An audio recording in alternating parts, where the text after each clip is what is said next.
Jangan dengan kita kayak mesti dapat rahmat. Jangan orang lain kayak Allah pasti sadidul iqab. Itu tidak boleh. Sehingga ketika ada orang Badui, singkat cerita orang Badui ini kencing di masjid. Semua sahabat membentak dia. Yang enggak bentak hanya Nabi tok. Saking mangkelnya orang ini karena semua sahabat bentak kecuali Nabi. Setelah dibenarin Nabi, terus Nabi nyuruh Sobbu ali dhanuban min ma'in. Setelah disucikan masjid itu, dia berdoa keras sekali. Allahumma arhamni wa Muhammadan wa la tarham ma'ana ahadan. Ya Allah, yang berhak dapat rahmatmu hanya saya dan Nabi Muhammad, yang lainnya jangan. Karena yang lainnya tuh jengkelin, gitu aja saya salah dimarah-marahin gitu. Jadi kalau kamu doa terbatas ya kayak orang Bedui ini, kayak orang Arabi. Apa kata Nabi? Laqad tahajjarta wasi'an. Allah yang rahmatnya luas menjadi kamu sempitkan. Karena kamu mau atur Allah hanya Rahman pada Indonesian Power, pada NU, pada kita, yang orang lain nggak perlu dapat. Itu kan kasihan Islam, karena Islam terus nggak dimiliki semua orang.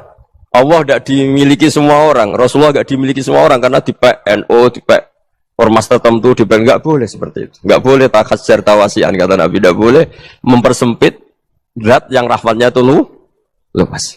Ini semoga etika ini kita pakai di Indonesia. Yang sedang fase kita harapkan lebih baik. Yang sedang nggak dapat hidayah kita doakan dapat apa?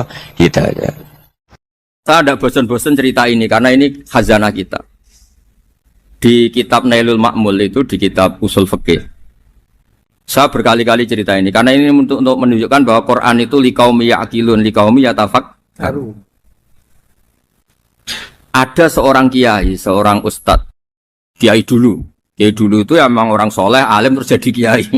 Kalau kiai sekarang tuh macam-macam, nganggur terus ingin jadi kiai, terus daftar gitu. Ada lowongan di yayasan, masuk ingin jadi ustadz, karena dengar ada gajinya. Dulu tidak ada seperti itu, udah. Makanya dulu itu kalau ustadz kiai pasti soleh karena dia alim terus ingin orang lain tuh mendapat ilmunya. Kalau sekarang nggak ada yayasan sehat, guru gajinya sekian, yang nggak ingin jadi ustadz tuh daftar. Karena ada gaji, apalagi ada kabar, ada gaji, ada mes, ada wah yang daftar banyak. Tapi mentalnya ada kiai sebetulnya. Ya kalau sampai tanya itu baik dah Gus, ya setengah baik. Ya maksudnya setengah baik, ya ada baik ngajar itu kan baik. Tapi setengah saja karena motifnya itu nyari gaji, bukan ingin mencerdaskan umatnya Rasulullah SAW. Itu Imam Amudi itu guru matematika. Saya nggak bosan-bosan cerita ini. Guru matematika. Muridnya sampai takut, ini masuk surga ndak? Kiai kok ndak ngajarin istighosa atau tahlil, malah ngajarin apa? Matematika. Beliau meninggal terus muridnya tanya, "Ma fa'alallahu bik?" Kira-kira gitu. Apa yang dilakukan Allah? Allah nyambut Anda gimana? Terus kata Imam Amudi, bagus saya disuruh ngajar malaikat. Karena malaikat kan tidak pernah kayak anak bagi gini ngaji gini. Malaikat itu tidak pernah ngaji, dia iman saja karena tahu surga, tahu neraka terus iman gitu aja. Jadi imannya malaikat tuh nggak keren kita. Imannya loh ya. Loh itu yang ngendikan Nabi loh, tidak saya. Nabi pernah tanya sama sahabat, iman yang paling keren siapa? Jawabannya sahabat malaikat. Ya enggak, karuan malaikat iman. Dia yang tahu surga neraka, tahu segalanya, masa ada? Nah imannya pasti iman lah katanya. Terus ya para sahabat engkau iman ya wajar kan menangi saya, nemuin saya. Yang hebat itu orang-orang yang tidak melihat saya, tidak saya didik tapi tetap iman. Karena dididik akal, ya tadi dididik Quran, apa dididik Quran. Sama masih hafal, teks bahasa Arabnya masang. Terus Imam Amudi kata Allah, suruh dia ngajarin para malaikat cara menemukan saya. Malaikat dikumpulin, terus Imam Amudi disuruh ngajar. Sama singkat kata-katanya Allah di mimpi itu. Istadilla ala wahdaniyati. Di hadrati malaikati, tolong ajarkan cara menemukan saya padahal Anda ini manusia yang tidak melihat saya. Anda di Jakarta kan hanya gedung-gedung. Paling jadi khayal, terus nikmat lah, Anda ikut punya tapi ikut nikmati. Orang desa-desa kalau ke Jakarta itu pokrol. Wah di Jakarta itu gedungnya tinggi-tinggi, tidak kayak kampung sini. Lu udah ikut punya, ikut bangga. Di Jakarta orangnya cantik-cantik, tidak kayak orang sini. Padahal dia ya tidak dapat orang cantik gitu. Jadi Allah itu saking pinternya, miskin-miskin ya bisa berkhayal dan bahagia. Nah, itu alhamdulillah betul. Akhirnya itu apa ini anak-anak begini saya tak niati ngajar standar anak-anak akademik. Terus Pertama yang diajarkan hanya bilang gini, sama siapa teksnya? Ya malaikat wahai para malaikat. Terus beliau bilang, nisbatus naini wassalasah ila malanihayata lahu nisbatul far'i ilal asli. Angka itu jumlahnya berapapun 2, 3 sampai triliunan. Semuanya itu nisbatul far'i ilal asli. Binisbat ilal wahid nisbatul far'i ilal asli. Angka 2 ya cabangnya 1, 3 ya cabangnya 1, 1 triliun ya cabangnya 1. Tetap yang asal usul adalah angka 1. Itu nangis semua malaikat. Cara Jawa itu mandek man kowe iman kaya imanku. Makanya imannya umat Rasulullah sallallahu alaihi wasallam itu PD-nya yakinnya kayak imannya malaikat. Kalau Tuhan itu 1. Karena angka enggak bisa dimulai kecuali dengan angka 1. Makanya nisbatus naini wassalasah ila malani hayatalahu iku nisbatul far'i ilal asli. Semuanya itu nisbatnya cabang ke induk. Berarti semua alam raya ini tetap asal usulnya 1, yaitu qul huwallahu ahad. Nah, itu namanya akal. Umatnya Rasulullah itu ditinggali mukjizat akal lewat panduan Quran, sehingga meskipun kita tidak menangi Rasulullah, tidak menangi sahabat, kita tidak tahu malaikat Jibril, tapi cara iman kita ini tidak kalah keren. Yakin, hakul, yakin. Terus kedua, gambar. Kamu gambar rumah, gambar hewan, gambar apa saja, mesti dimulai 1 titik.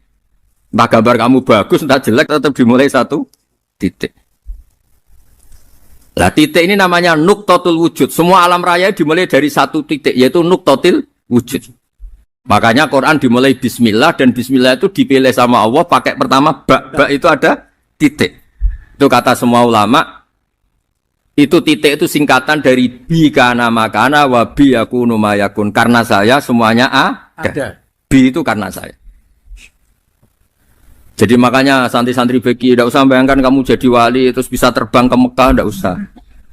Kalau terbang ke Mekah ya sudah umroh aja bayar. Kalau enggak ya maklaran KBH atau apa. Pokoknya cari gratis. Ya gratis kan, dapat orang 10 gratis 1. Terus orang enggak umroh-umroh dirayu-rayu supaya umroh. Repot. Itu pelanggaran fikih itu. Kalau orang punya utang itu wajibnya hanya utang dulu gitu. Wah repot. Saya itu juga sering bingung di kampung-kampung. Gus sama umroh. Kenapa? Dapat gratisan.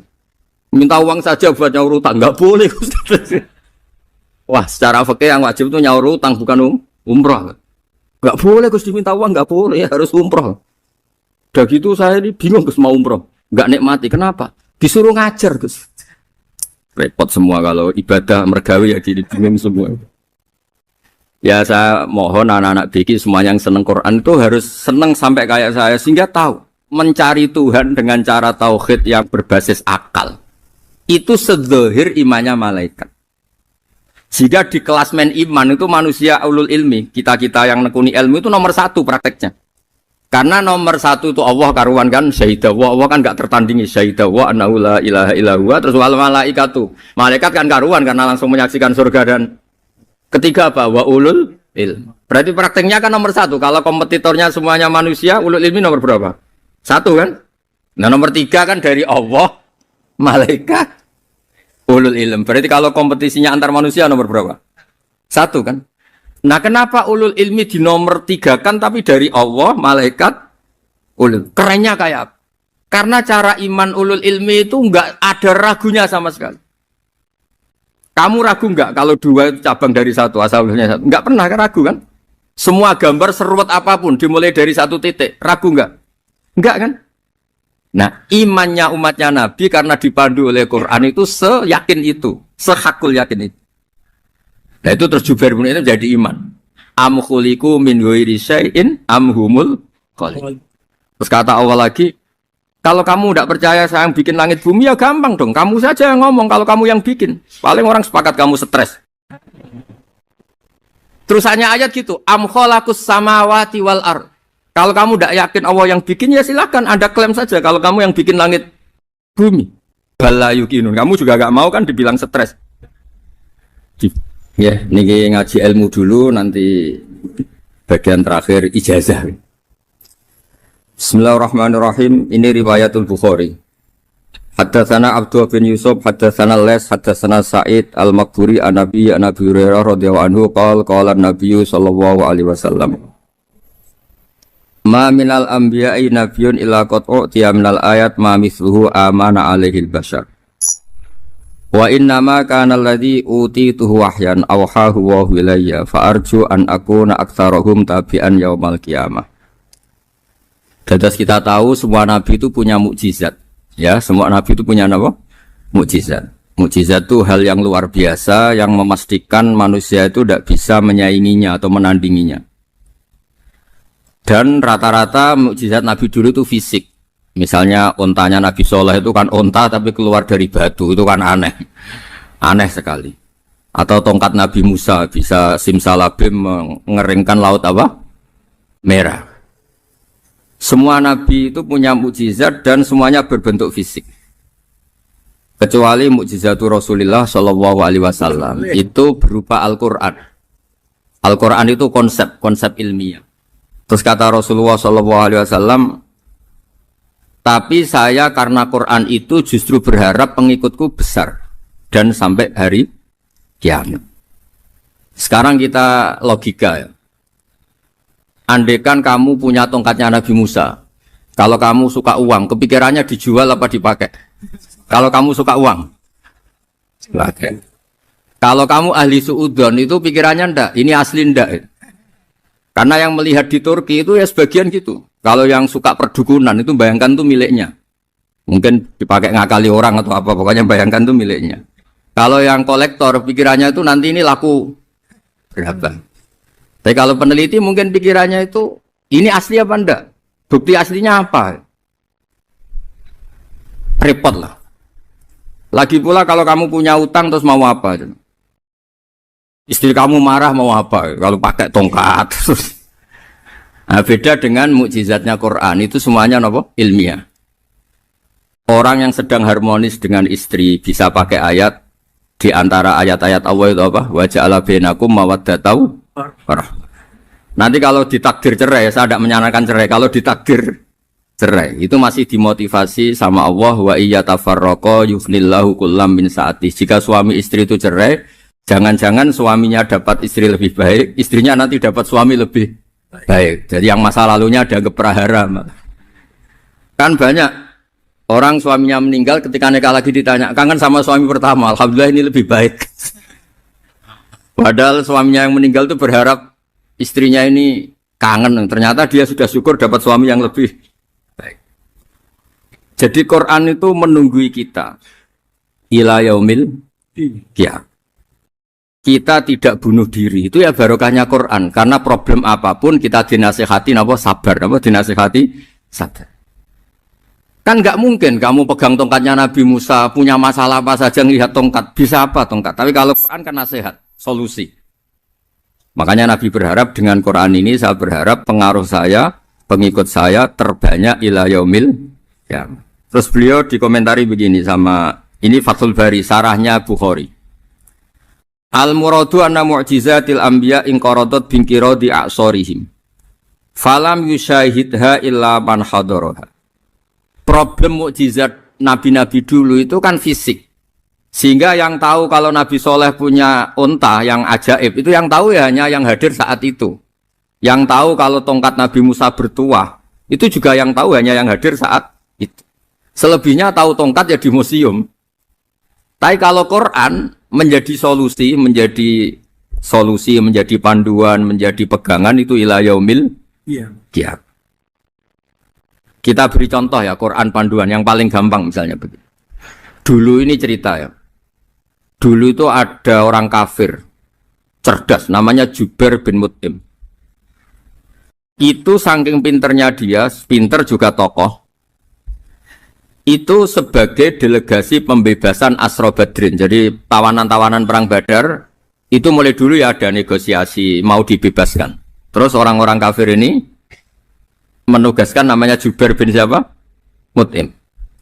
Ini ada di Bukhari. Karena ini ngaji di Jakarta, kalau orang nggak tahu hadis juga tanya ini sahih ndak gitu. Wong nggak tahu kok tanya itu aneh. Padahal kalau dibodoni itu ya nggak tahu. Tapi ya tetap tanya, hadisnya ini sahih ndak. Ini kata kiai apa kata nabi ini ya ribet. Memangnya kata nabi kamu dengar kan ya lewat kiai. Emang setelah itu Jubair itu datang ke Medina. Dengerin, datang ke mana? Medina. Kemudian dengar Nabi baca Wattur pas sholat maghrib. Jubair karena Nabi dulu gak ada hotel, gak ada pondok ya. Pondoknya Nabi hanya sufah itu. Nabi baca maghrib, bukan diskusi, bukan debat, baca Wattur wa kitabim mastur firrokim mansur wal baitil ma'mur wasaqufil marfu wal bakhril masjur terus itu. Kemudian sampai pada titik ayat am khuliqu min ghairi syai'in. Masa manusia atau alam raya yang maujudat, yang nyata, yang wujud nyata. Kemudian asal usulnya itu ketiadaan. Ini kan hadhil alam maujud. Alam ini kan nyata. Masa sesuatu yang nyata penciptanya itu tidak nyata. Jadi nggak mungkin ada faham nihilisme. Kalau faham nihilisme berarti melahirkan teori begini. Al-adamu yakhluqu maujudan. Sesuatu yang tidak ada menciptakan yang itu kan akal nggak bisa nerima. Kalau sesuatu ini ada, penciptanya pasti ada. Terus akhirnya Jubair bin Mut'im itu simpuh di depan Rasulullah terus bilang, "Ya Muhammad, kada qalbi ayatir." Hampir saja hati saya terbang. Kalau riwayatnya Imam Ahmad, faka'anna masudi aqalbi, hati saya ini hancur. Semua teori yang saya bawa untuk melawan kamu sekarang luluh semua, hancur semua. Yang benar adalah teori Anda bahwa Tuhan itu satu dan Tuhan itu ada sebelum semua makhluk. Coba kalau Nabi Muhammad ada Jubair bin Mut'im terus menyembunyikan tongkat dekat mihrab, terus dilihat ini apa, paling pikirannya ini dari kayu apa, terus yang bentuk tongkat itu tukang pemahatnya siapa, kok kurang keren, kalau di Blitar gimana ya, kan malah panjang. Kira-kira kalau mukjizat itu dari tongkat itu malah panjang lah pokoknya panjang. Lagi pula kamu coba kan nggak ngarah mandi, itu yang mandi kan nabinya, bukan tongkatnya. Coba tongkatnya Nabi Musa coba anak-anak beki itu, dipakai mukul kucing aja tidak mesti mati itu. Jadi nggak jelas mukjizat-mukjizat seperti itu nggak. Tapi kalau Quran menunggui, sampai saking hebatnya Quran, teori rasionalitas, soal kampanye di mana-mana, tingkat validitas, tingkat kebenaran Quran itu bahkan bisa diuji tanpa membuktikan, tanpa apa? Cukup pakai akal. Ya terus saya teruskan. Fala yamurru terus al murad anna mu'jizatil anbiya in qaradat bi qidari asaim wa mu'jizatul Quran mustamirratun ila yaumil qiyamah. Wa kharquhu lil adat fi uslubihi wa balaghatihi wa ikhbarihi bil maghibat. Terus kata ini yang ngarang Fathul Bari, sarahnya Imam Bukhari. Fala yamurru asrun minal a'sar illa wa yadharu fihi syai'un mimma akhbaru bi annahu sayakun yadullu ala sihhati da'wahu. Wa hadza aqwal muhtamilat. Wa takmiluhu fil ladzi ba'da. Wa qilani ya. Anal al makna anal mukjizat al madiyah kanat khissiyatan tusyahadu bil absar kana qati soleh wa asa Musa. Mukjizatnya nabi-nabi dulu itu hanya penyembuh, hanya pelengkap, hanya nuruti keinginan mata. Seperti dahsyatnya apa? Laut Merah di sebelah apa dipukul sama tongkatnya Nabi siapa? Itu semuanya itu hanya memanjakan mata. Urusan mata. Terus wow itu. Tapi kalau mukjizatnya Nabi Muhammad itu berdasar akal. Maksudnya berdasar akal nih dengerin ya. Dengerin betul. Ketika Laut Merah terus tersibak kan wow itu keren kan? Terus kita bilang menyimpulkan, wah kita tidak akan mampu. Itu bodoh sekali kesimpulan kita tidak akan mampu. Meskipun bikin nyamuk Anda juga tidak mampu. Loh untuk memutuskan tidak mampu saja kok sampai pertunjukan seperti itu tuh laopo, cek goblok gitu. Nah kalau kita karena umat yang pinter untuk memaksa kita nggak mampu, Allah bilang Inna wa la yastahi ayadriba mathalam ma ba'udhu. Kita melihat nyamuk langsung berkesimpulan tidak mampu. Saya berkali-kali cerita, nyamuk itu sudah kecil, masih punya urat. Uratnya kayak apa? Masih punya kuman, kumannya seberapa? Ya enggak? Nyamuk itu kecil, punya organ tubuh. Organ tubuhnya punya urat. Itu kalau kamu pinter, antara tongkatnya Nabi Musa menyibak Laut Merah sama nyamuk itu sama-sama berkesimpulan melahirkan satu paham bahwa kita tidak.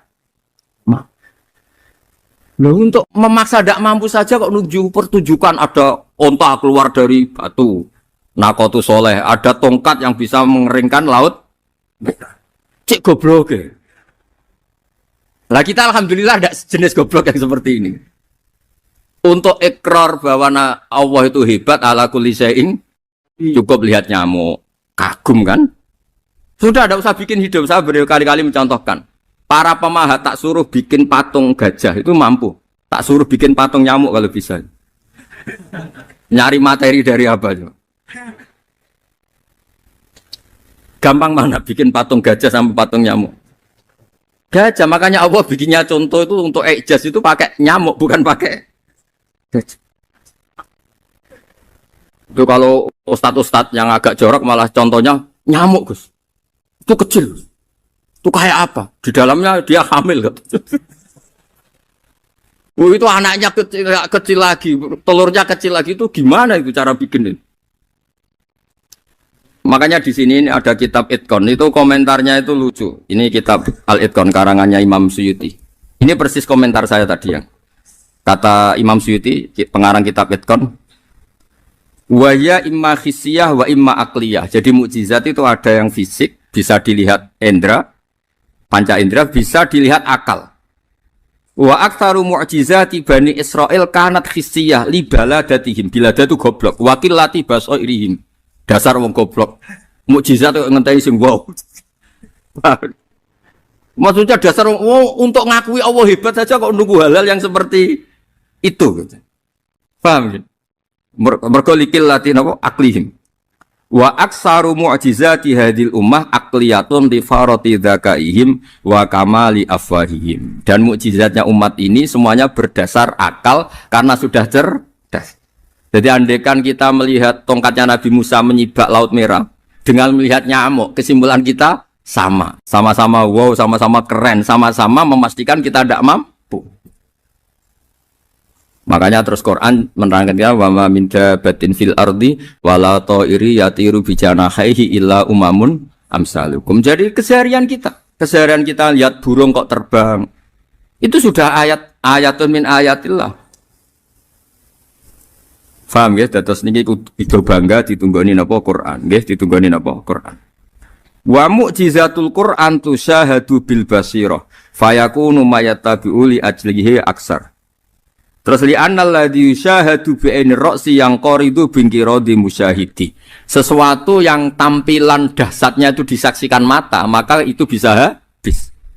Era tongkat Nabi Musa seperti itu habis enggak? Bisa mengeringkan Laut Merah habis kan? Tapi era mukjizatnya Quran ila yaumil qiyamah. Ya contoh sosial, saya kembali lagi ke sosial. Kamu punya teman awet atau punya istri awet, itu konsepnya ya wal kadhiminal ghaidh, agak gampang tersinggung.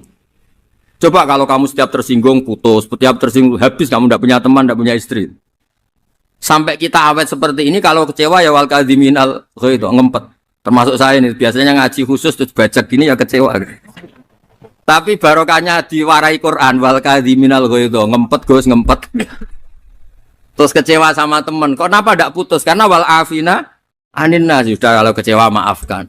Coba kalau kita kecewa presiden demo, kecewa menteri demo, kecewa orang tua minggat. Ya kalau dicari, kalau tidak kan malu. Saya itu punya teman tak tanya, kecewa Gus sama bapak itu. Kenapa tidak minggat? Malu. Kenapa malu? Takut gak dicari. Itu orang tuh paling malu itu kalau keluar dari rumah nggak di. Saya punya teman lagi, saya ini takut mati Gus. Kenapa? Takut istri saya tidak nangis Gus. Itu kematian terburuk itu kalau mati tahu istrinya tidak nangis. Oh itu malu betul itu. Makanya jangan mati. Pokoknya pastikan orang sekeliling Anda nangis itu baru berani mati. Kalau tidak jangan. Ya jadi mukjizatnya Nabi itu luar biasa. Nah ini terus saya teruskan ya. Makanya mukjizat terbesarnya Nabi adalah Al-Quran. Karena Al-Quran itu cerita tentang hukum-hukum akal, cerita tentang logika-logika peradaban. Misalnya logika peradaban, contoh paling gampang. Di Quran itu ada sekian ayat yang Allah cerita peradaban. Misalnya wa ahsinu innallaha yuhibbul muhsinin. Itu dikutip. Terus kemudian disimpulkan dalam peradaban. Kata Sayyidina Ali karramallahu wajhah ngendikannya gampang. Ahsin man syi'ta takun amirah. Kamu berbuat baik saja sama seseorang, maka otomatis kamu akan jadi pemimpinnya. Ada orang nggak tamat SD, nggak tamat papa, gobloknya minta ampun. Tapi karena gaji seorang pakar, oh kamu tak gaji 1 bulan 1 miliar, perusahaan saya jadikan besar. Itu dikongkan ngalor itu ya nurut. Hanya karena dia ihsan. Terus wastaghni amman syi'ta takun nadhira. Saya ulang lagi. Wastaghni amman syi'ta takun nadhira. Dan kamu jangan butuh orang lain, siapapun dia, maka kamu akan setara. Misalnya ada menteri orang antri mau salim, tapi kamu tidak butuh kan tenang saja. Tapi kalau kamu butuh, habis kamu. Iya kan? Kamu tidak butuh seseorang, maka kamu posisinya akan setara. Kamu harus sopan karena punya utang jasa. Kalau nggak punya apa-apa kan setar.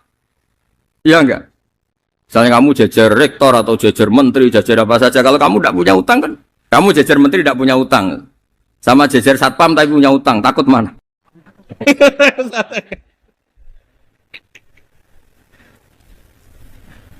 Kalau butuh itu mesti kalah kan?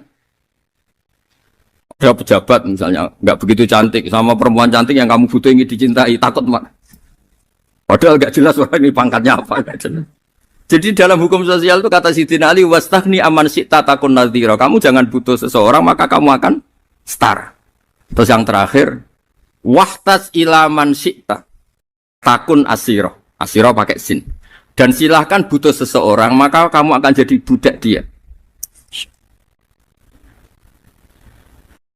Ya coba misalnya Anda seorang profesor, seorang alim, seorang getop. Misalnya mencintai janda di ujung kampung sana, jalan kaki 2 kilo. Padahal itu gak tamat SD. Tapi gara-gara seneng, kacau kan? Logika kepangkatan hilang semua kan? Jadi itu hukum peradaban. Itu mewakili isi-isi sosial yang diterangkan Quran. Ya, dari paketnya 3 tadi ya. Ahsin man syi'ta takun amiro. Kamu berbuat baik sama seseorang, maka kamu bisa memimpin. Wastaghni amman syi'ta takun nadhira. Kamu jangan butuh seseorang, maka kamu akan setara. Mbok kamu ketemu orang terkaya di dunia. Ya ketemu orang terkaya di dunia, kamu jejer, kamu tidak butuh dia. Tenang kan bisa setara kan? Tapi kalau butuh, harus sopan, ngajukan proposal, harus berakhlak karimah. Makanya sekarang, Anda kok berakhlak kenapa? Ternyata mau nyalek. Biasanya Anda berakhlak kok berakhlak. Ada apa ini? Makanya guyonan di Rembang itu Beb Husain itu. Kalau ada orang mendadak sopan sama temannya, temannya curiga, kok tumben sopan, mau utang ya? Jadi zaman akhir itu kacau.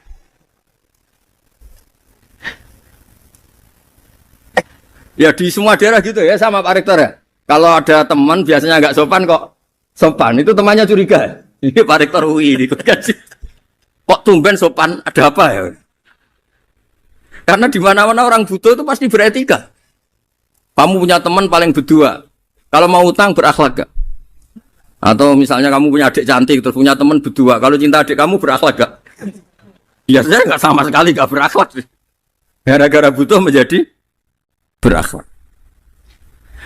Ya jadi hukum sosial itu ya kuncinya 3 tadi. Ahsin man syi'ta takun amira.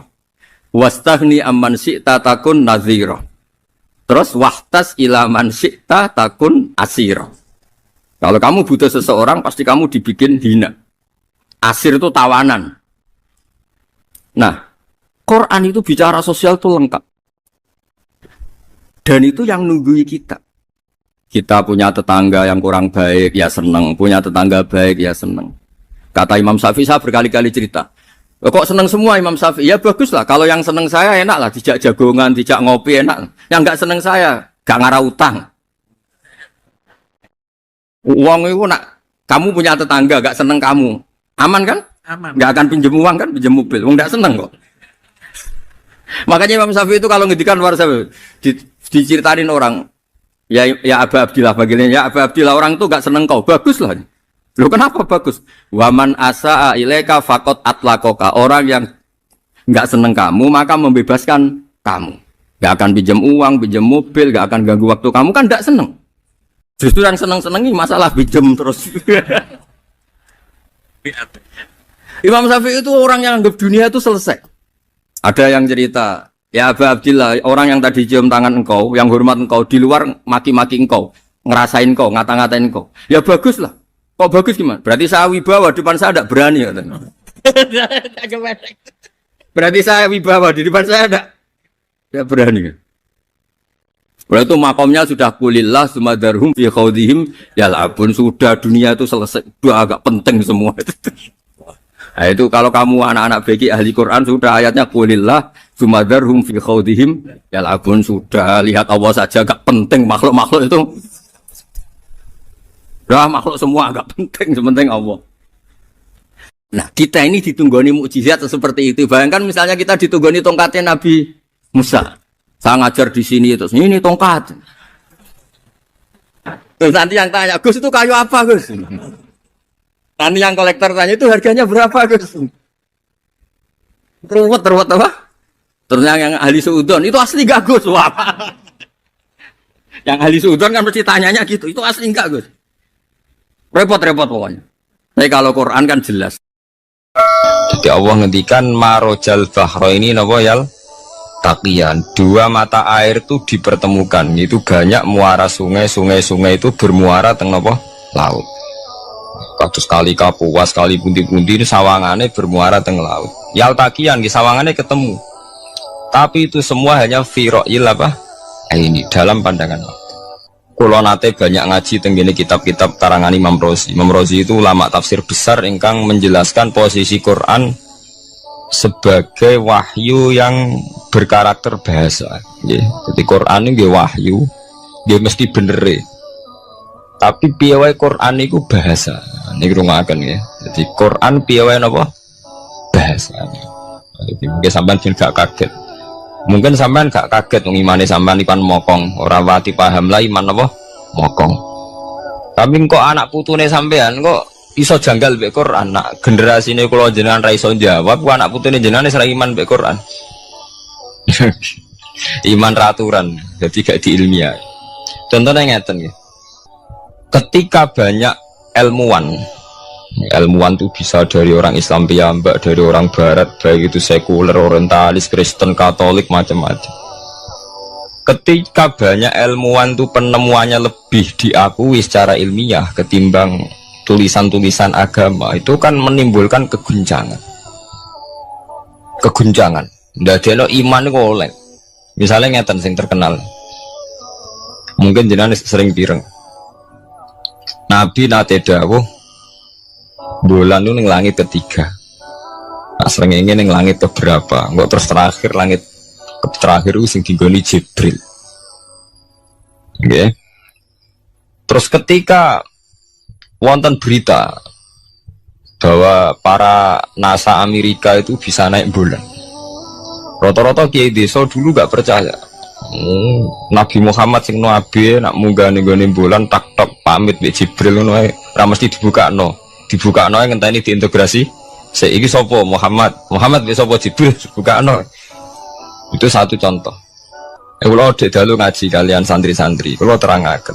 Jadi masalah utama umat Islam itu antara lafat ngene lugat iku terus diimani nganggo karpe dhewe. Lha iku sing dadi masalah utama. Lugat ya bahasa itu diimani menurut karpe dhewe, orang menurut karpe ilmiah. Contohnya gampang kan. Sampean bayangno langit itu apa? Langit itu satu wilayah, satu area sing digoni malaikat, satu area yang tidak tersentuh. Kemana bayangno langit itu satu area yang tidak tersentuh. Sehingga ono kabar nak bulan yang langit ketiga kok terima menuso tok bulan terus sampean ora percaya. Gue dianggap masuk wilayah sing wis wilayah Jibril. Padahal tidak begitu. Masalah istilah sama itu istilah luhut. Terus Imam Rozi menjawab sama itu istilah luhut. Jadi sesuatu yang tidak bumi ini itu namanya sama. Sesuatu yang tidak bumi ini namanya sama. Sampai sing nate kaji sing numpak pesawat. Kalau nggak nate numpak pesawat sing jarak jauh. Sampai ndelok dhuwur ke langit. Ngisor ke apa? Langit sampai nak buka tong pesawat. King jendela. Delok ngisor ngeten ke langit. Delok dhuwur ke apa? Langit. Sebab itu istilah langit itu hanya untuk menunjuk, istilah sama itu hanya menunjuk sesuatu yang tidak bumi. Terus Imam Razi mencontohkan Allah dawuh Alam taro kaifa daraballahu masalang kalimatan kasajaratin napa thayyibatin asluha sabitun fil ardi wa far'uha napa fis sama, nggih. Asluha sabitun napa fil ardi wa far'uha napa fis sama. Kalimat thayyibah iku kaya wit sing thayyibah. Ngene iku wit kurma. Asluha sabitun fil ardi. Akare wit kurma menghunjam ning bumi, wa far'uha fis sama, cabang-cabangnya atau dahane fis sama. Ya, artinya kan sederhana loh ya. Wit kurma itu dahane fis sama. Sama artinya mosok koyok bayangannya sampean sesuatu yang bener-bener gak tersentuh. Wong dahane wit kurma fis sama. Jadi kasajarotin apa? Thayyibatin asluha sabitun fil ardi wa far'uha apa? Sama itu mriku mosok artine lemu angit sing enggak terjangkau. Wong artine koyo wit kurma sing akari menghujam ning bumi, wa faruha napa? Sama. Dahan-dahane utawa cabange sama. Sebab itu istilah sama tenggene Quran itu menunjuk satu arti yang tidak bumi. Nah, sampean delok teng munjid teng kamus-kamus mutlakul uluwi, sesuatu yang atas itu sama. Paham gitu. Sebab itu ketika ditemukan, nah ini kalau cerita astronomi, ane iman itu dibaringi mbek ilmu.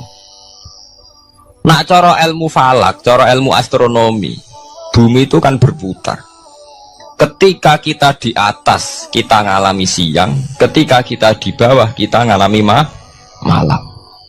Orang kok srengenge ambles ning bumi itu. Lah nak srengenge ambles ning bumi logikane kan mboten masuk akal. Mergo srengenge luwih gede. Mosok iso ketelan barang sing luwih cilik.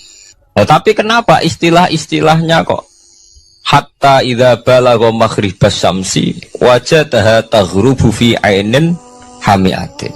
Nak wis wayahe sore, ben delok srengenge sawangane ya surup ning mata air. Uga anggere sore sampean delok nang gunung, nggih.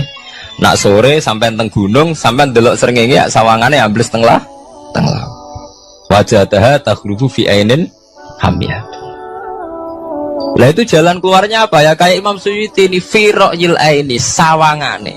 Jadi piye wae Quran itu pakai lugat dari balik ning istilah sawangane. Jadi Quran itu tidak mesti memutuskan sesuatu itu sak mestine. Sawangane fi ra'yil aini. Ya podo. Kaya air tawar ambek air asin, sawangane ketemu nyatane keudek-udek. Wong sangka sungai mengalir ke laut. Tapi sawangane Allah tetap bikin karakter masing-masing. Dan keduanya tetap sesuai dengan karakter masing-masing. Dari ahli fisika nu paham betul. Benda mbok adu kaya apa tetap mereka bawa ciri masing-masing. Kok kabeh nggawa gene masing-masing. Berarti ketemu sawangane tok hakikate ndak pernah mau napa? Ketemu. Ini jenenge firo'il.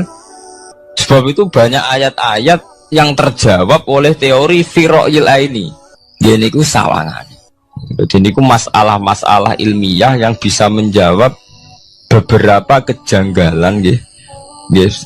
Beberapa kejanggalan dohirin nas agama.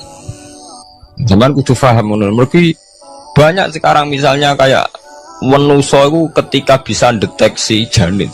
Ahli dokter kandungan lewat macam-macam peralatan itu nggih. USG macam-macam mak saged ngerti janin itu lanang atau wedok. Nah dhisik kiye-kiye kuno ada 5 perkara sing roh apa tok, kapan udan, kapan wong mati. Terus sing ning jero kandungane wong wedok iku lanang apa wedok sing roh Allah tok. Kiye-kiye kuno ngoten. Tapi sakniki wong paling percaya urusan mati tok. Urusan udan secara falak, secara astronomi saged dideteksi to. Wong falak iku iso ngerti iki musim rendeng. Musim ketiga, pergerakan angin sampai dulu nih perkaryaan cuaca rata-rata bener. Iya betul. Musim angin, musim hujan, musim kering.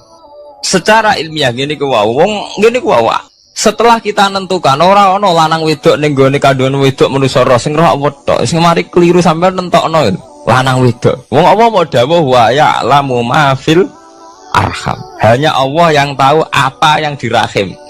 Ma itu cara nahwu itu mubham. Ma itu tidak harus menunjuk laki atau perempuannya. Ma itu lafadz sing mubham. Apa saja, ya kan bisa terkait nasib, ya, bisa terkait kesehatan, bisa terkait gennya normal ndak. Tapi tahu-tahu kita lewat perasaan kita piyambak nentokno wae alam fil arham lanang wedok. Itu yang bolak-balik mulai agama rusak itu tadi. Sesuatu buat makna ini menurut karepem dewi. Iwak tunggale Allah dawuh wa ma min dabatin fil ardi ila Allah wa hinapa. Rizku kabeh sing gremeng ing bumi Allah nanggung rezeki ini. Cara Allah mulai ambekan ya rezeki sampai ngirup oksigen ya. Iwak akal-akalane sampean bang rezeki dhuwit iki. Sehingga ketika kira di duit terus janggal jari wa ma min dabatin fil ardi ila Allah rizku apa aku ra di duit ra di beras. Nah itu jenenge maknani Quran menurut karepe dhewe. Nah semaring rusak tatanan bolak-balik terus nuruti karepe dhewe. Niki jurungaken sanget nggih. Jadi ada masalah-masalah agama sing tahu-tahu kita punya pengertian menurut karepe dhewe. Ngene ku wau misale wonten dawuh wa ma min dabatin fil ardi ila ala wahiris kuha asal jenenge dabah pokoke makhluk urip mesti dijatah rezeki masing-masing. Rezeki ku cara Allah nggih mulai ambekan udara kesehatan sampean gak diantem tsunami gak diantem gempa niku rezeki. Tapi manusa di bayangan dhewe rezeki ya duwe.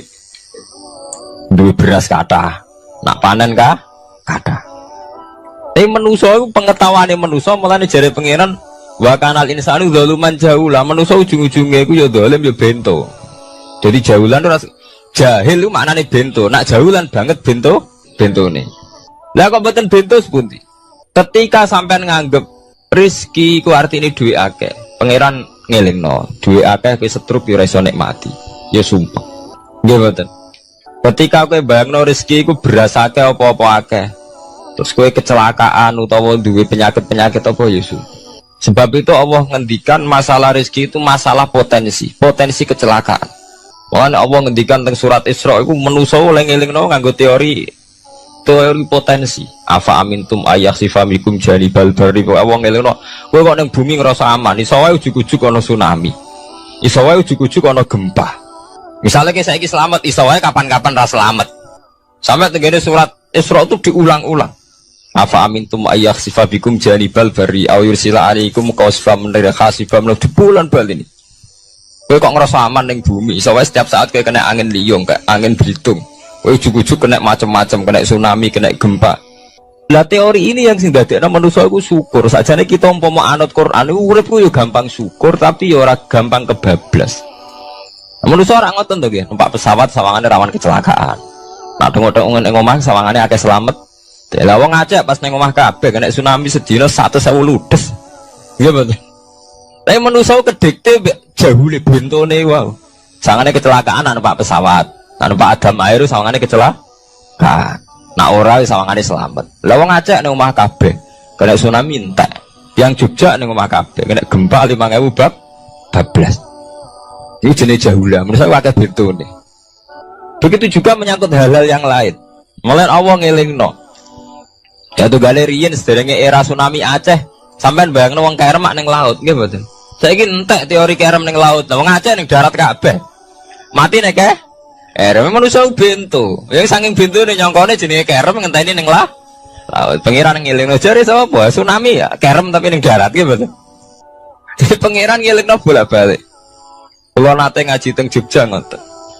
Manusa ku bento, saking bentone iku nak ngomong ya karepe dhewe. Mulane ketika Allah nurono innallaha la yastahi ayyadriba masalam ma ba'udutan. Allah iku gak izin nak sekedar nyontokno barang-barang cilik kaya nyamuk. Tapi manusa saking bentone ngoten, ambek macan wedi. Usahane diterkam macan mesti mati nih. Ambek buadak wedi. Usahane diterkam badak ku akeh mati. Padahal setikan, rata-rata wong mati mbek kuman, barang sing cilik. Nggih mboten. Kabeh ahli medis, ahli ngerti nek wong jarak. Wong sing mati diterkam macan menawa mulai Nabi Adam sampai kiamat kena diitung, nggih mboten. Lek nak mati mbek kuman. Rak barang cilik. Nggih mboten. Tapi manusa wedine ra mbek barang-barang gedhe. Ana macan do mlayu. Jare sapa saiki wong mati kok pitik flu burung ngono. Lha iku betapa bodohne manusa, gara-gara macan bodhi iso nyakar kowe wedi. Tapi nyatane macan mboten mateni. Sing mateni malah penyakit saka pitik terima flu burung. Lha iku betapa daluman jauh lah. Dadi manusa iku ngomong-ngomong kira-keliru. Mok sawangane tok. blunder. Mulane pangeran nak nyipati menungso wis dolim bintu. Maka al insanu zaluman apa? Jauh lah wis dolim napa? Bintu. Menjenak dituruti ngoten klira-kliru. Jadi ngomong jebule klira-kliru. Paham ya? Iku saniki kok sampean ketambahan ilmu anyar sesuatu itu ana sing kaitane napa firoil aini mok sawangan. Sebagian ilmune manusa mau nurutin apa sawangane ora nganti itu ilmu hakikat. Sebab itu cara ilmu tasawuf terus ilmu dibagi telu wonten syariat, wonten tarekat napa wonten hakikat. Mergo nek umpama nuruti syariat tok wong mau sawangane tok.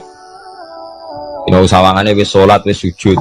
Jebule atine ra melok sujud. Atine berontak ene pangeran. Artine sujud kan wong tunduk kabeh ning khairihi wa syarrihi minallah. Jebule sawangane sujud tapi grundal-grundal mek pangeran jenenge sawangane. Mulane terus wonten ilmu hakikat ora oleh mau nglakoni syariat tok kudu ana hakikate. Muga nek ana hakikat ya ngoten niku wau. Mau barang mau amen sawangane tok. Sawangane sedekah jebule bar gaya mek unda-tunda. Tapi sampean nak nganggo ilmu hakikat kan ngerti, manusia mau koyok dakon. Jadi sampean sedekah carane ikhlas itu gampang, lemen gampang. Cara sampean nganggo ilmu hakikat ikhlas itu sesuatu yang sangat mudah. Malah kowe ora ikhlas itu sing janggal. Lho nggih kula sering ditangkliti, Gus ikhlas kok angel. Lho cara aku malah gampang ikhlas timbang ra ikhlas gampang ikhlas. Kowe anggere ikhlas angel berarti ilmu untuk syariat tok. Nah ilmu mesti hakikat mesti ikhlas, bukan mungkin ra ikhlas, mesti ikhlas.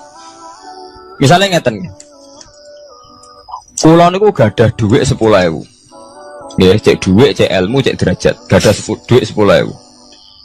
Sampean kalau menurut pandangan syariat, karena dhuwit itu hasil dagangane jenengan, ya wae jenengan. Oleh tiang disekakno jenengan wae jenengan. Gara-gara sampean ngrasa wae lho, nak dikekno wong ya abot. Nak sampean sedekah yang ngrasa iso ngundat ngundat. Lah awalnya sampean melihat itu secara ilmu hakikat, dua iki wae Allah. Wae Allah ya wae Allah ora waeku, titipan.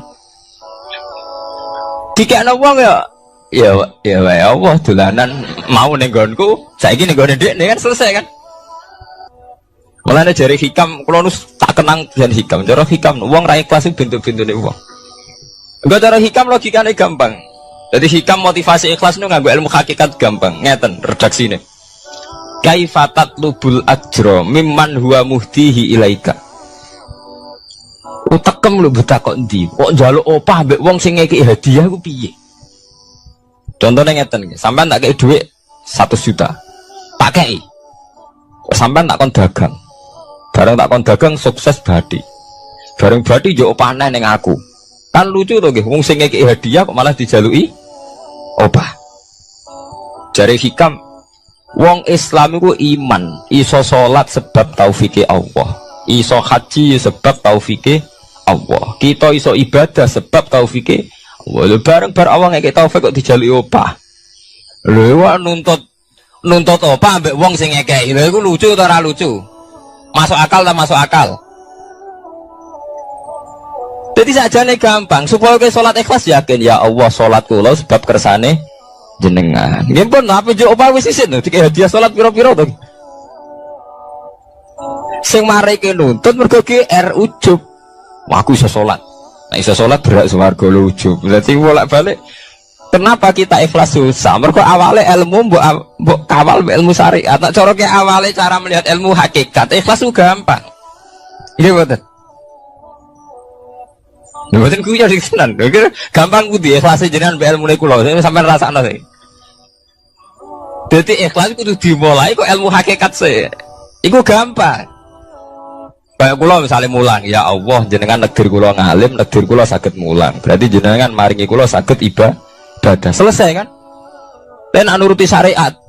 Wah, guru sak huruf jadi 1000 dinar. Terus gampang gremeng kan kula. Ngaji gak dihormati, nyangoni sidik ora karu-karuan. Mana? Gara-gara pertama mandang sing nganggo syariat, aku mulang, berarti berhak untuk alfun apa? Dinar. Wong jare ala-ala jare mulang sak huruf ditarik pinten? 1000 dinar. Paham ya? Tapi nak pertama nganggo ilmu hakikat, aku mulang ditakdir pangeran, ditakdir di kesempatan ibadah. Lempun kok nganti nuntut, terus aku kepikiran jenenge nuntut, jenenge ngundat-ngundat pun mboten apa? Kepikiran. Paham nggih? Dadi saiki dilatih carane ikhlas piye anut ilmu hakikat. Ilmu sing awale wis anut ilmu napa? Hakikat. Nek kowe ya pertama nganggo syariat, ikhlas meksa kowe. Mesti bukti to, sampean ngrasa di dhuwit, ngrasa nglakoni salat, ngrasa mulang, tak ulang tenanan. Jebule rapati ngurmati aku. Yo tersinggung to. Lho nak tersinggung tiyang ikhlas mboten menyangkut ngoten. Ora pantes Quran diulang kok kowe terlambat, Quran diulang kok kowe guyon. Mergo piye standar Quran diulang kudu idza dzikrullah wajilat qulubuhum wa idza tuliyat alaihim ayatu zadatuhum. Kan benten to nggih mboten menyangkut pribadi tersinggung mboten, tapi supaya Quran itu bener-bener zadatuhum napa? Iman. Anak tersinggung syariat ono, gak ngregani wong sepuh. Nak sing kiai jadi gak ngergani kiai, kok bareng umur itu gak ngergani wong tua, malah nyiksa hati tuh. Pertuntang. Tuh. Nah, sampean nganggo ilmu hakikat selesai. Ora kepikiran blas. Mulane cara sing aran hikam, sing aran ikhlas itu gampang. Sing mari angel kowe iku nganggo ilmu syariat. Sehingga kowe ngerasa ujug. Iku mau, dhuwit iki wekku. Ngalim ilmuku. Ngono masjid iki tanpa aku ora dadi masjid, sehingga gak dadi imam gremeng tenan. Lah awale nganggo ilmu hakikat, ya Allah jenengan Rahman tenan, negdir kula saged ngamal dadi pengurus takmir, negdir kula saged dadi panitia tak. Nggak misalnya sing dadi imam wong liya, kula alhamdulillah Gusti sak ning masjid rame, cik imame kula cik mboten penting, butuh kula niku ramene masjid. Kula pengurus takmir maksudnya ngrameni napa? Ya, takmir zaman akhir ngerameni masalah.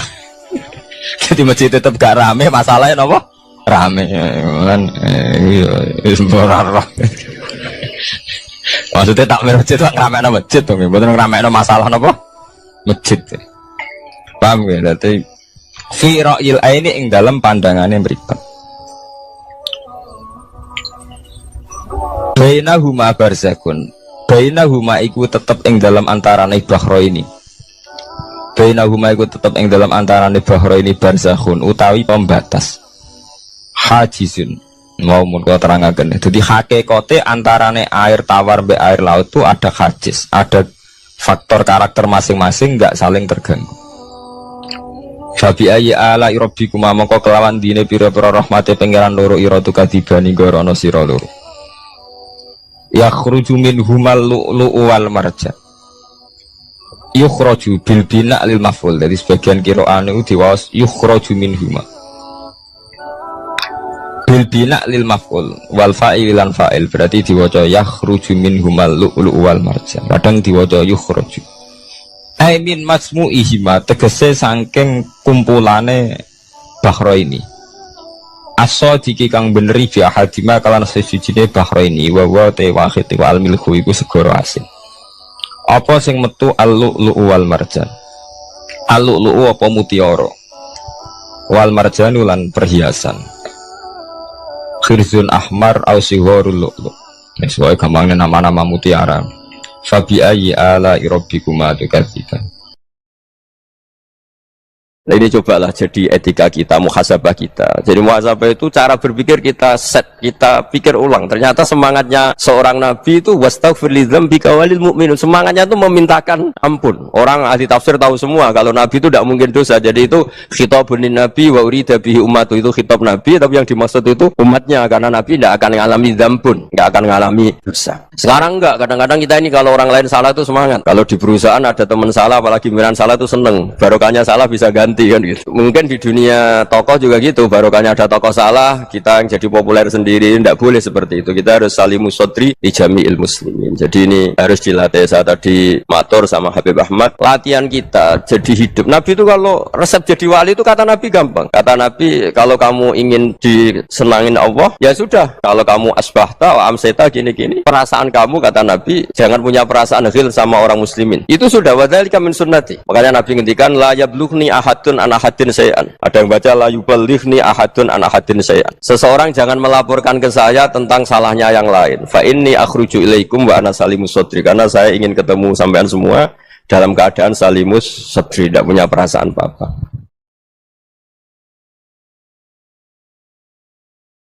Dalam konteks Indonesia, muhasabah itu sudah jadi perilaku ya. Karena dulu orang tua saya, guru-guru saya kalau ngandani itu, bayangkan kalau kamu jadi dia ya. Jadi misalnya kita mentang-mentang atasan, otoriter sama bawahan. Bayangkan kalau kamu jadi yang bawahan itu kayak apa? Laukun tamakana, kalau orang Arab bilang, bayangkan kalau kamu di posisi dia. Makanya guyonannya orang-orang Indonesia itu kan orang ngaramkan judi gitu, orang dikasih tahu, tapi yang menang anak jenengan, alhamdulillah. Ternyata ngaramkan itu karena ada anaknya, kalau anaknya yang menang ya seneng. Meskipun itu guyonan, tapi saya punya padanan itu dalam kitab hikam. Nabi Ibrahim itu Khalilur Rahman, tentu bencinya minta ampun sama yang namanya maksiat. Suatu saat beliau diterbangkan di alam malakut. Itu kalau di hikam saya halaman 15 juga. Saya masih ingat betul. Mungkin kalau Anda beda halaman karena beda cetakan. Atau nggak punya kitabnya. Atau punya tapi tidak bisa baca. Nah itu jadi berbagai kemungkinan. Atau punya tidak bisa baca tapi dianggap jimat. Atau digo pencitraan. Banyak itu kaji-kaji tidak bisa baca kitab tapi di ruang tamunya kitabnya besar-besar. Pencitraan itu, tapi ya bagus lah, nggak apa-apa untuk syiar. Setelah diterbangkan di alam malakut, diperlihatkan sama Allah, ada orang pezina, ada orang syaribul khomri, ada orang mabuk, ada orang macam-macam. Allah tanya sama Nabi Ibrahim, bagaimana pendapat kamu Ibrahim tentang mereka yang maksiat? Kata Nabi Ibrahim, ya Allah habisi saja mereka, mereka hidup di bumi engkau, makan rezeki engkau, kemudian mereka ada taat sama engkau. Singkat cerita di fase itu, saya ulang lagi di fase itu, Allah nurutin. Sampai sekian peristiwa, mungkin 3 atau 4. Sudah, setelah sekian tahun Nabi Ibrahim lupa peristiwa itu, kemudian beliau diminta menyembelih anaknya. Ini versi kitab hikam. Memang versinya banyak tentang kenapa Nabi Ibrahim disuruh menyembelih anaknya. Ketika mau menyembelih anaknya, Nabi Ibrahim ragu. Huwa samratu fuadi. Anak saya ini buah hati saya, kenapa engkau suruh menyembelih? Terus kata Allah, apa kamu tidak ingat ketika kamu saya angkat di alam malakut, kemudian kamu usul bunuh-bunuh, saya ada mempertimbangkan usul Anda, tapi kenapa sekarang saya merintahkan kamu mikir gitu? Terus, ya karena ini anak saya ya Allah. Terus kata Allah, rumang samu wong sumpukon mata ini gak gawean kau sing gawe kowe enak wae usul mata ini. Jadi saya yang bikin, kemudian Anda enak aja usul membunuh. Semenjak itu Nabi Ibrahim itu di eranya itu asfaqun nas, orang paling sayang sama manusia. Karena kadang kita keras itu ya kebetulan tuh udah anak kita, ada keluarga kita. Cara orang Jawa itu kan gitu ya, kalau ada perempuan terus macak yang macam-macam pakai sepeda motor cowok terus wah itu luput suwuk, semoga-moga gini. Tapi setelah dikasih tahu, niku ponakane jenengan, semoga-moga selamat. Jadi jangan-jangan kemarin ahli ma'asi itu kebetulan tuh tidak keluarga kita. Kalau keluarga kita yang pernah salah pada kita, semangat kita mintakan maaf. Jangan-jangan kita didikte hukum sosial gitu. Jadi orang yang salah kebetulan tuh orang yang menservis kita, atau keluarga kita, atau orang dekat kita. Jangan-jangan semangat kita mintakan ampun. Tapi kalau sama orang lain kebetulan musuh kita semangatnya minta itu kena adab. Nah ini yang nggak boleh dalam Islam. Islam mengajarkan niru Rasulullah SAW, Nabi itu rahmatal lil alamin. Bahkan kemarin saya ngaji virtual sama beberapa habaib, ada Habib Ali Al-Jufri dari Mesir, ya, ada Habib Alwi dari Kuitang, ada Habib Nabil Al-Musawa. Dari sekian habaib itu saya masih ingat diantaranya yang didawuhkan rahmatan lil alamin itu ketika Nabi adahu kaumuh, disakiti oleh kaumnya, dan itu mereka masih kafir semua. Itu mereka dapat doanya Nabi, Allah mahdi qaumi fa innahum la ya'lamun. Kayak apa baiknya Nabi, orang yang menyakiti, yang melukai, tapi Nabi masih berdoa, Allah mahdi qaumi fa innahum la ya'lamun. Sayyidina Umar dapat doanya Nabi itu ya khina kana kafiran, ketika masih kafir didoakan. Allahumma aizzal Islam bi Umar. Itu ketika masih kafir. Itu pelajaran bagi kita bahwa yang sedang tidak cocok pun itu berdapat doa kita. Ya doa supaya kondisi kita baik, hari tambah baik. Karena agama ini saya berkali-kali bilang limangka nayarjuwa hawal yaumal akhir. Agama ini diperuntukkan bagi yang selalu punya harapan pada Allah Subhanahu wa taala. Saya cerita muhasabah ini tentang hubungan kita dengan Allah. Di Indonesia itu banyak orang fasik, banyak orang nakal. Ya di mana-mana orang nakal itu ya mayoritas wa aksaruhum fasikun. Itu berkahnya harapan. Mungkin saya kira nakal sok benda, mungkin saya kira sholat sok ben sholat, mungkin sekarang belum sakhok, belum dermawan, suatu saat dermawan. Barokahnya itu kefasikan ini dianggap sementara, sedang fasik, sedang tidak benar. Karena kiai-kiai kita, para guru-guru kita, para habaib utamanya itu mesti bilang semoga husnul khotimah. Nah barokahnya doa itu semoga husnul khotimah itu menjadikan satu pola sosial. Yang sedang fasik ini masih diharapkan jadi lebih baik, jadi lebih. Sehingga kita tidak ngambil sikap ekstrim, ya ingin menghabisi atau ingin mengadili, tidak. Karena selalu kita punya harapan. Dan agama ini limangkan erjuwo hawal yawm akhir. Bayangkan dulu kalau yang nakal itu anak kamu. Pasti kamu nggak ingin kan langsung dapat azab, dapat apa. Padahal kita semua jadi tokoh ini abul kulli, bapak dari semuanya. Sehingga ketika Rasulullah SAW jalan-jalan kemudian melihat perempuan sedang menyalakan api. Kalau apinya mati ditiup, anaknya dijauhkan. Nanti kalau sudah jauh dari api, anaknya digendong lagi. Terus kata Rasulullah, matur ke semua sahabat, Aro'aitum anna hadih torihatan waladaha alan nar. Apa kamu berpendapat bahwa perempuan ini akan melemparkan anaknya ke neraka? Tidak ya Rasulullah. Tidak akan seorang ibu melemparkan anaknya ke api. Terus kata Rasulullah, Allahu arhamu min hadih biwaladiha. Allah lebih rahman, lebih rahim dibanding orang tua ini kepada anaknya. Ini yang harus kita kenalkan terus, kita kampanyakan terus, supaya orang hubungannya dengan Allah itu nyaman, asik. Sehingga dengan demikian selalu ada harapan bahwa yang sedang nakal ini suatu saat tobat. Kita tidak boleh menghukumi pasti begini, pasti gini, itu tidak wilayah kita. Itu juga yang dicontohkan Rasulullah SAW. Secara lahir Nabi itu nggak berkenan sama Wahsy, karena Wahsy itu salahnya salah fatal karena membunuh ahabban nasi ila Rasulillah, yaitu membunuh Said Hamzah. Jadi ketika Wahsy tobat, Nabi itu terima tobatnya. Dan ketika beliau dengan basariyahnya agak siap ketemu Wahsy karena harus ingat Said Hamzah, basariyahnya diturutin. Oke, kamu iman, saya turutin, tapi jangan sering ketemu saya. Karena kalau ketemu kamu, saya masih ingat sama paman saya, Said Hamzah. Kita bisa ngelola seperti itu. Kita tidak cocok sama orang, bagaimanapun mereka umat Rasulullah SAW, kita tetap mencintai mereka. Misalnya kalau beda agama, mereka sama-sama orang Indonesia, kita mencintai mereka atas nama warga Indonesia. Tapi kalau misalnya potongannya ora cocok, beda kultur, bawaannya itu mangkel no coro Jawa, ya bisa diilmoni, jangan ketemu. Wong sudah tidak cocok, ingin ketemu nyari solusi. Roh ini tok seneng itu kan ya repot itu. Ya sudah kalau nggak mati cocok ya jangan sering ketemu. Dan itu kita bisa memanage seperti itu tuh bisa. Saya berkali-kali cerita tentang Imam Syafi'i. Kalau dikasih tahu ya Imam Abu Abdillah, panggilannya Imam Syafi'i, tetangga anda ini ternyata banyak yang nggak senang anda. Jawabnya beliau senang.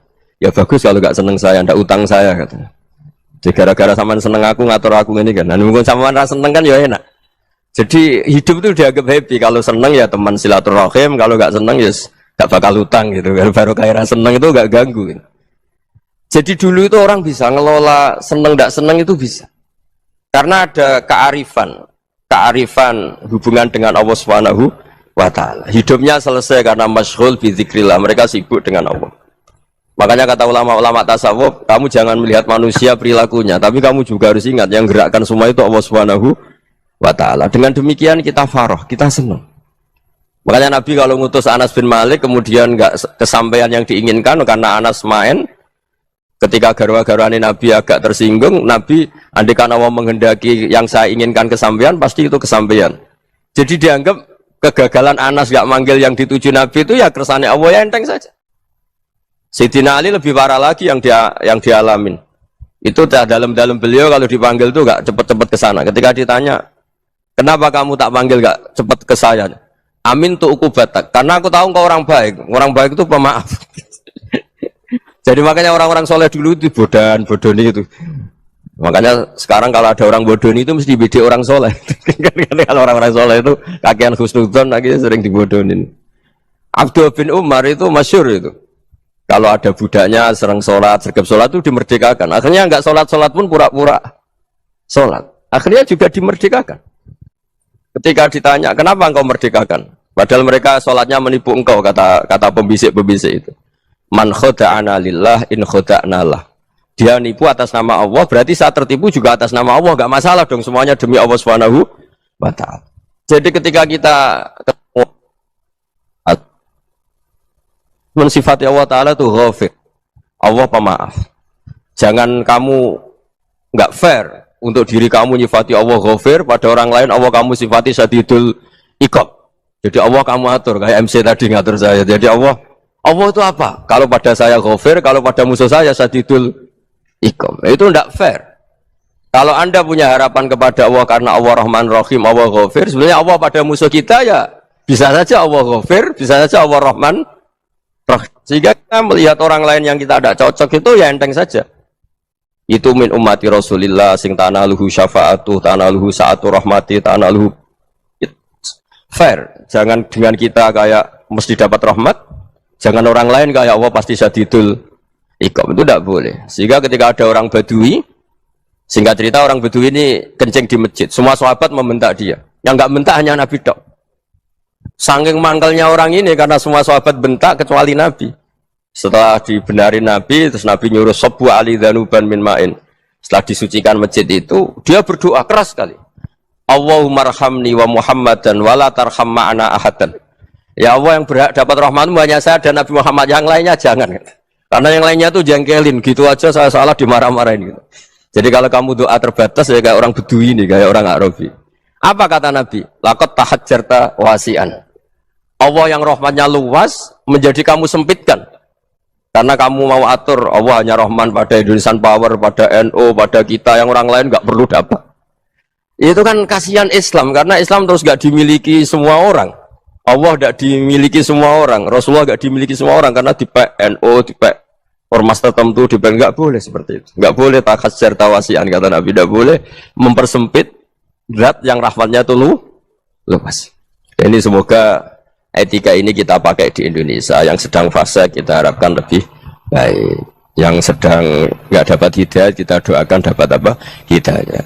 Masyhur kan, makanya tadi saya mohon sama Habib Ali supaya Habib Ahmad supaya tetap mahalul qiyam, tabaruk sama Habib Ali. Di antara doa-doa di Simtud Duror masyhur itu an-nuqabilal mudhniba minnah bil ghufran wal musi'a bil ihsan. Jadi harapannya para habaib, para orang-orang baik dulu ya, semoga yang dosa itu dimaafkan, yang sedang salah dibuka, bikin lebih baik. Nabi itu tugasnya juga gitu. Wastaghfir li dzambika walil mu'minina wal mu'minat. Nabi itu tugasnya juga memintakan ampun yang sedang salah. Nah ini cobalah jadi etika kita, muhasabah kita. Jadi muhasabah itu cara berpikir kita set, kita pikir ulang. Ternyata semangatnya seorang Nabi itu wastaghfir li dzambika walil mu'minun. Semangatnya itu memintakan ampun. Orang ahli tafsir tahu semua kalau Nabi itu tidak mungkin dosa. Jadi itu khitabun Nabi wa urida bihi ummatu, itu khitab Nabi, tapi yang dimaksud itu umatnya, karena Nabi tidak akan mengalami dzambun, tidak akan mengalami dosa. Sekarang enggak, kadang-kadang kita ini kalau orang lain salah itu semangat. Kalau di perusahaan ada teman salah, apalagi pimpinan salah itu seneng. Barokahnya salah bisa ganti kan gitu.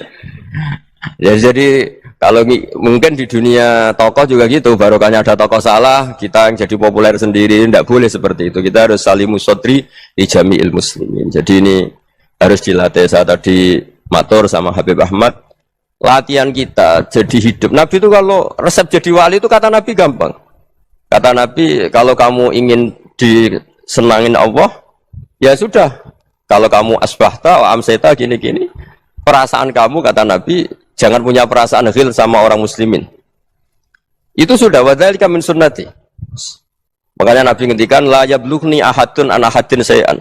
Ada yang baca la yuballighni ahadun an ahadin syai'an. Seseorang jangan melaporkan ke saya tentang salahnya yang lain. Fa inni akhruju ilaikum wa ana salimus sadri. Karena saya ingin ketemu sampean semua dalam keadaan salimus sadri, tidak punya perasaan apa-apa. Karena kalau nurutin pembisik, nurutin informasi itu ya repot, karena orang pasti sepihak. Ada kiai yang top datang ke kampung-kampung ning desa-desa, kata yang seneng itu punya akhlak. Wah itu bagus orang besar datang ke kampung-kampung. Kata yang enggak seneng, wah itu jobnya kiai kecil kok diambil, itu kan ya kasihan itu kan sudut pandang.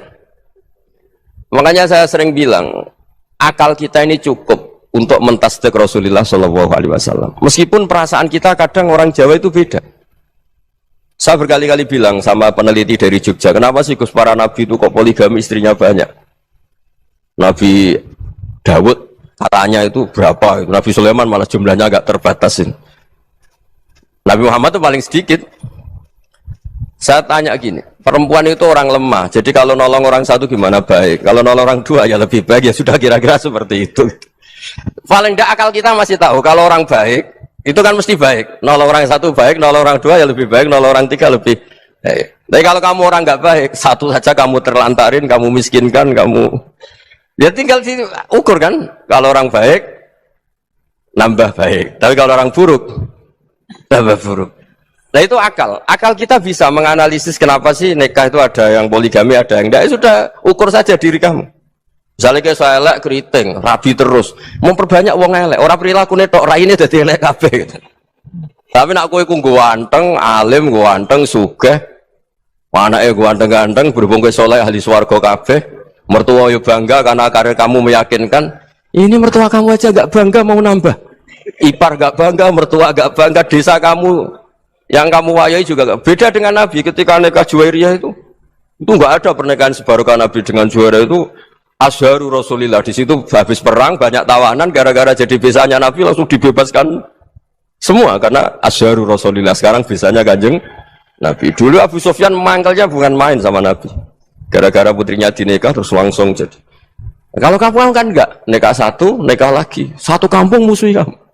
Karena istri pertama ya cemburu, yang kedua agak bangga. Wah itu selesai itu, dunia wal akhirah. Maksud saya, nganalisis Islam itu harus pakai akal. Dan akal yang dipakai, ini saya bawa ke kitab Ihya, adalah pikiran-pikiran para ulama. Makanya ketika Imam Ghazali ketika ditanya, fakaifa bi muslimin fasikin asawwaha fi jami'i amri. Kalau kalian ketemu orang fasik, orang Islam tapi fasik, perilakunya enggak ada yang benar. Kata Imam Ghazali jawabnya lucu, aneh. Ma min muslimin illa wa islamuhu ta'ah. Tidak ada orang Islam kecuali dia mau Islam, membenarkan Allah dan Rasul itu sudah taatnya dia. Kok kamu tidak bisa melihat taatnya dia? Dia pikirannya kan ini pemabuk, ini tukang apa. Tapi kata Imam Ghazali, sebenarnya kamu masih bisa berpikir positif. Ma min muslimin illa wa islamuhu ta'ah. Tidak ada seseorang Islam ketika dia milih Islam itu pasti ada taatnya, yaitu tasdik pada Allah dan tasdik kepada Rasulullah SAW. Jadi dengan pola seperti itu, maka di antara guru-guru kita yang modern ya di era Mbah Maimun, di sini ada Habib Ahmad, Habib Salim. Syair yang sering dibaca beliau adalah ada orang munajat sama Allah, ini cerita munajat. Itu orang itu ngendikan gini, ana mutnibun, ana mukhtiun, ana asi, huwa rahimun, huwa ghafirun, huwa afi. Ya Allah, saya mukhti, saya orang yang salah. Ana mutnib, saya orang yang dosa. Ana asin, saya sering maksiat. Tapi engkau ya Allah, engkau ghafir, pemaaf. Engkau rahim, maha pengasih. Engkau afin, yang mudah memaafkan. Terus kata orang ini, ya agak kurang ajar tapi saking senengnya sama Allah. Qobal tuhunna salasatan bisalasati. Ya gini saja ya Allah, sifat engkau diadu dengan sifat saya. Engkau Tuhan, Gusti, enggak boleh kalah katanya. Terus wasatahliban ausofu ausofi, dan engkau pasti pemenangnya gitu. Jadi ada orang rayu Allah dengan cara seperti itu ya ada ya. Saya ini manusia, salah saya banyak. Engkau ampunannya banyak. Engkau Tuhan, Gusti, enggak boleh ampunan Anda, ampunan engkau kalah dengan salah saya. Enggak boleh Tuhan kok kalah. Nah, jadi untuk supaya orang punya harapan gitu. Banyak juga wali-wali yang jadab ketika datang ke makam Rasulullah SAW. Itu kalau dongo ya agak kacau sebetulnya, cara syariat agak kacau. Ya Allah, engkau punya dua pilihan. Jika engkau menjadikan saya soleh, surah habibu, yang senang kekasihmu, yaitu Rasulullah SAW. Tapi jika engkau menjadikan saya fasik, surah adubu, yang senang itu setan. Monggo jenengan mau menyenangkan kekasih jenengan, mau menyenangkan musuh jenengan, monggo jenengan bebas kok memilih.